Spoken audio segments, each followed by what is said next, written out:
Alright, hi everyone, welcome back to my channel. My name is Rahma, and welcome back to this is our second or third video on the research series that I'm doing, where I talk about certain papers and dissect them, and from there we can see exactly how to write a research paper, how a question was made, what went into the methods, how do we organize our tables, our figures, things like that. Because I really believe that the best way to learn is to see examples and other exemplars of what really well made papers look like. And at the same time, when you read the literature, you get an idea of what's important, what's novel, what needs to be covered, and you can even come up with your own ideas to see if the methods can be applied to the population that you are interested in, right? Now, for this week's example, we are going to read about kind of the same theme with the medical, legal law aspect. And for that, we have this paper. I'll put the link for it in the description if you're interested in reading along.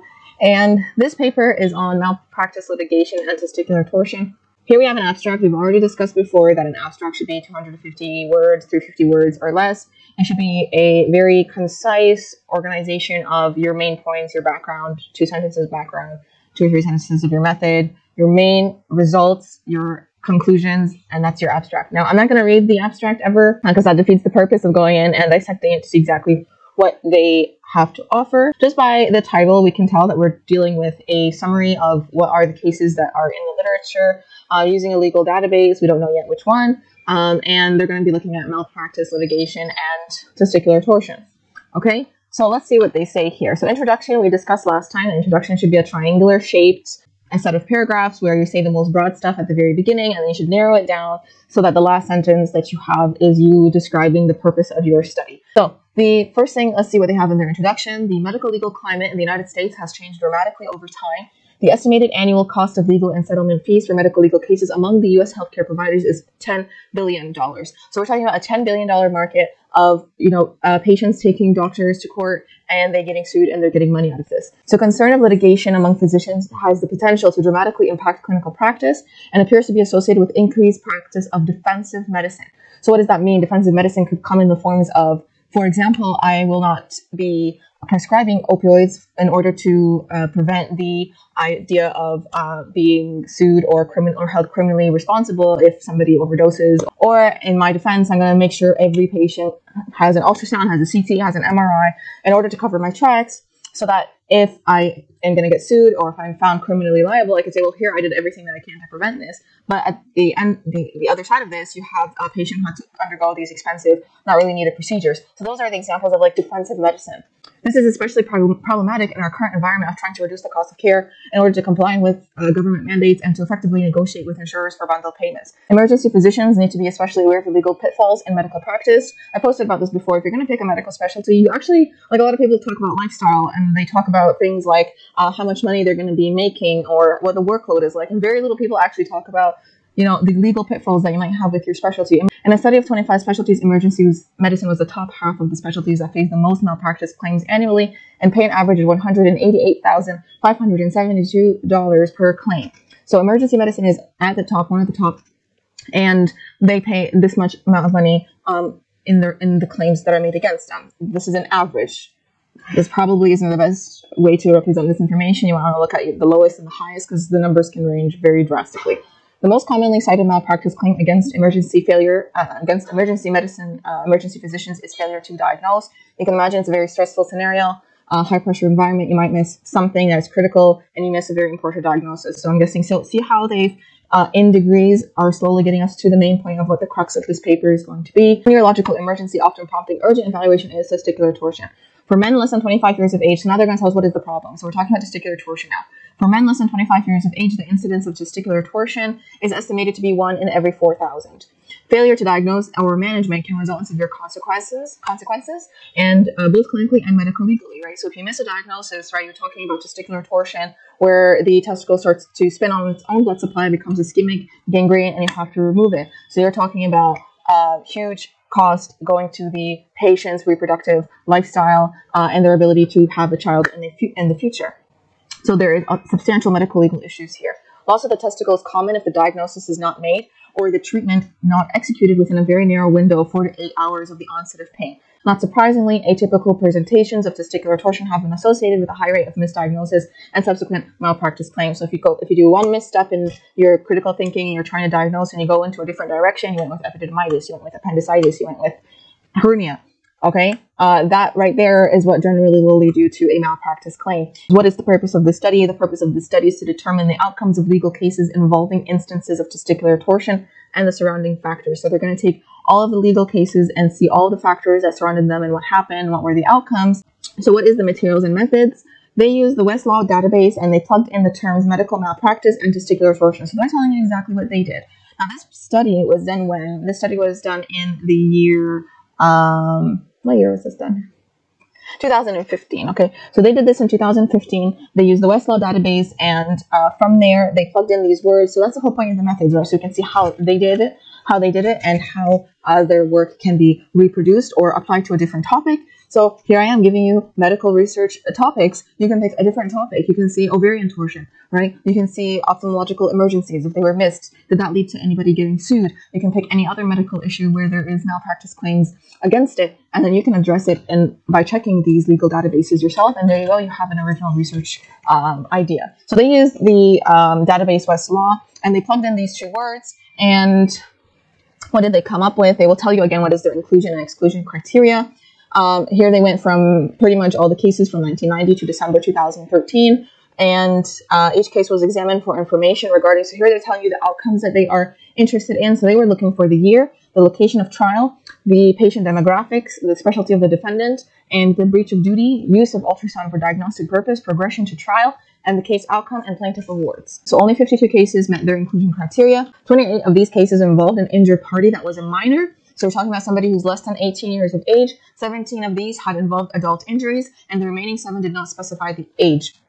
Figure 1 shows the distribution of trial outcomes. So now we know that in order to present our results, we need a table or we need a figure. Okay, so let's take a look at figure 1. Let's just see here what figure 1 tells us. We can see here 51% the trial verdict for the defendant, 13% pretrial settlement, and 36% had trial verdict for the plaintiff. So you can see 13% settled out of court before anything even went to trial, and then 51% the trial verdict for the defendant. So the doctor in that case, 51% was able to successfully defend themselves and they did not get sued, and 36% trial verdict for the plaintiff, and 36% the plaintiff had a successful case and the doctor had to pay money to this person. Let's take a look at figure 2 from the results.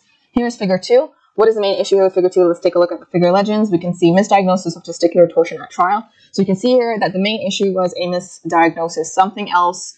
You thought it was something else, and that's what led this eventually to come to court. So 65% of the cases, that problem was epididymitis. 35% was other, and I think that's pretty large. Okay, what were the other misdiagnoses? We could see 7% was gastritis, 8% was orchitis, 8% was UTI, 8% was kidney stones, and 4% was inguinal hernia. Figure 3 shows the breakdown of defendants by specialty. Now this is going to be interesting, I think. Let's see which specialty has the most difficulties with diagnosing testicular torsion successfully and preventing an issue from happening and eventually getting sued. Okay, so let's see here. We can see how many times, the number of times the defendant was named, what was their specialty. 21 of the cases, it was ED, an emergency doctor. 10% of the cases were urologist. That is pretty strange, pretty weird. Okay, so we're saying that the second most specialty that is being sued for testicular torsion malpractice is urologists. So they have to really look at them because these guys should be the experts, the specialists. They shouldn't miss testicular torsion. Yet here we know that there's some kind of problem here that needs to be addressed. Why are urologists the second most specialty? With ED, you know that there is a lot of issues going on. There's a high stress environment. There is a lot of pressure. There's a lot of patients. You might be understaffed. You might have very difficult working situations. The idea of emergency being the one that's always ranking in the top with regards to malpractice claims can be foreseen. However, urologists being the second most physicians being charged or having malpractice claims against them is a bit unusual. We do have another figure here. Let's take a look at figure 4, trial outcomes based on the specialty.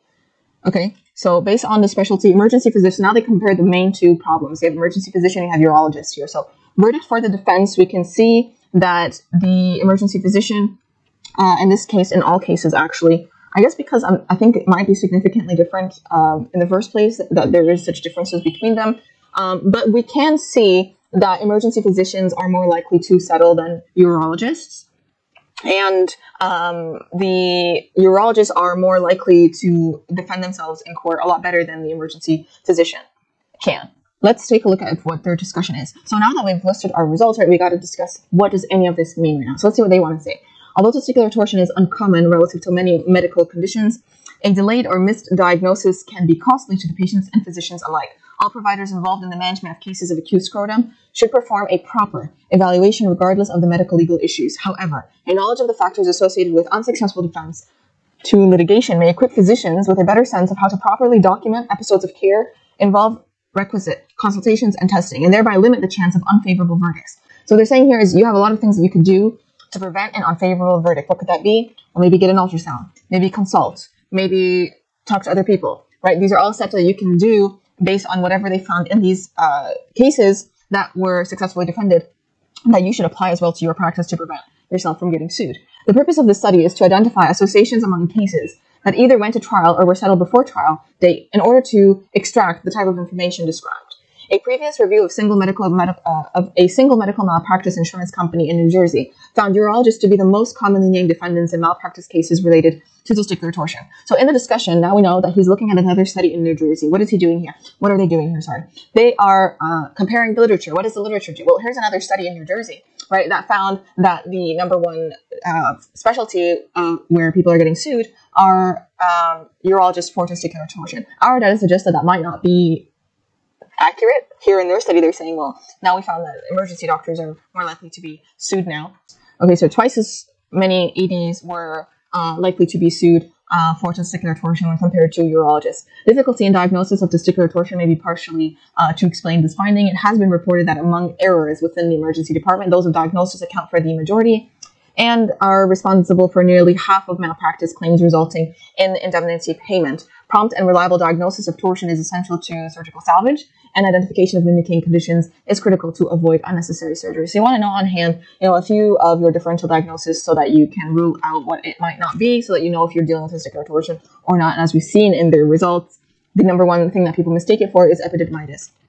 Okay, so not only are urologists named far less than emergency surgeons, our data shows that decisions against urologists are considerably lower by both settlement and verdict. So we can see that urologists are able to give a successful defense in court when compared to EDs. Urologists were significantly less likely to make an indemnity payment than emergency physicians, and no reported verdicts in favor of the plaintiff were claimed against an attending urologist. So being a specialist means that, I guess, the jury trusts your judgment in this case, or whatever happened, so you're able to defend yourself a lot more successfully as the urologist specialist compared to the ED. Timing is also important. Another study that reviewed time to evaluation by emergency physicians and surgeons found that surgeons saw patients with acute testicular pain with a median of 5 minutes, whereas emergency physicians took a median of 13 minutes, right? So that could be critical in making your diagnosis. The difference may seem clinically insignificant, but when ischemic time determines whether an organ can be salvaged, it is not difficult to make the case that any delay seems relevant. In malpractice claims where imaging data were available, we found that ultrasound had not been conducted in 72% of cases. So here we have a gap, some problem. We can see that in the majority of cases, 72% didn't do a very basic thing, which is to do an ultrasound. That's pretty large, 72%. So ultrasound is useful because a physical examination alone is not sufficient to distinguish testicular torsion from other causes of acute scrotal pain. Color Doppler sonography of the scrotum has reported sensitivity of 76%, and high-resolution ultrasonography has a sensitivity of 96%. Although our study did not show a significant difference in the rate of successful defense between those physicians who used ultrasound and those who did not, one previous study found evidence that some malpractice liability occurs as a result of failure to perform an ultrasound. So it doesn't really make a significant difference if you do an ultrasound or if you don't, but it might decrease your chances of getting sued, okay, if you do your ultrasound at the very least. In this study, 659 emergency scrotal cases were reviewed, with 27% involving failure to perform testicular ultrasound. Ultrasound, however, is only useful when operated and interpreted correctly. So this is probably why it doesn't actually matter if you did an ultrasound or not, because an ultrasound is operator dependent. So if you're not skilled enough to do the ultrasound, doing it and missing the testicular torsion and then saying that, well, at least they did an ultrasound is not going to be a successful part of your defense. Our study did not find any significant difference in defense rates between ultrasound users and non-users. So you can see that there. Okay. Of the 4 cases where ultrasound was used, an indemnity payment was still made. One involved discharge by a resident after a clear reading of unequal blood flow between the testicles. So we have the results and they missed the diagnosis. One involved ultrasound reading solely by a technician without a physician ever verifying. So they have one case where the technician read it and didn't verify it by the physician. And the remaining 2 involved misreading of the ultrasound by an emergency department physician without consultation to a urologist. Tort reform has led to a cap of non-economic damages for malpractice cases in most cases. So what that means is that there is a cap on the amount of money that you can sue a doctor for in most states. However, multiple states specify that the cap is raised in cases involving damage of the reproductive system. And that is the end of their study. Here we're going to have their limitations. Limitations are basically what are the issues with your study. Every study has limitations. It could be sample sizes. It could be how you use a database. It could be your inclusion or exclusion criteria. Here, most likely they're going to say that because they use a Westlaw database, this is all of the papers that have a verdict, and not every single case is posted on there, essentially. So let's see what it says here. The Westlaw database used in the process of our data collection. The Westlaw database is composed of records purchased from several vendors in a variety of jurisdictions. As such, there was variability in the amount of information included in each court filing. It's not an accurate, full representation of all the cases, essentially. However, despite these flaws, Westlaw has been valuable in previous medical legal analysis in multiple specialties, and here they're listing that it has been used as a database in other papers, and they're listing references 11 to 17. And then there is their conclusion, references, and article summary of the key points. So that is today's paper that we've analyzed, and we've come up with ideas, we've dissected it, we've understood what are their main points, what are their results, and you can apply the same logic in using a different database to a topic that you are interested in. It could be ophthalmological emergencies, it could be ovarian torsion. So I'll see you guys in the next video.